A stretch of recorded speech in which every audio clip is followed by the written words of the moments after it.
Rangpur first time global league খেলে আসার পর থেকে যেভাবে ভাগের মতো আগাইতেছিল সবাই ভয় পাইছে, অথচ বরিশাল এবং আমরা কল্পনাই করতে পারি নাই যে স্টেডিয়াম থেকে বিড়ালের মতো বের হয়ে। আমার ওয়াইফ আমাকে বলেছে যদি আজকে আমি স্টেডিয়ামে সরাসরি খেলা দেখতে না পারি তাহলে আমাকে ঘরে ঢুকতে দিবে না।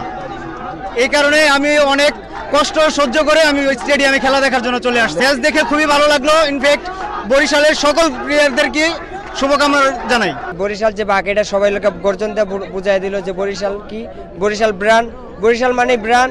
গেছেবার আমরা লোকা চ্যাম্পিয়ন হয়েছি, এবারকার চ্যাম্পিয়ন হবো। তামিম ইকবালের ক্যাপ্টেন্সি অনেক ভালো লাগছে। আমাদের বেশ খেলা হচ্ছে কাল ম্যাচ। বরিশালের পারফরমেন্স অমায়িক পারফরমেন্স খুবই ভালো লাগছে। এটা মানে ভাষায় আত্মপ্রকাশ করার মতো না।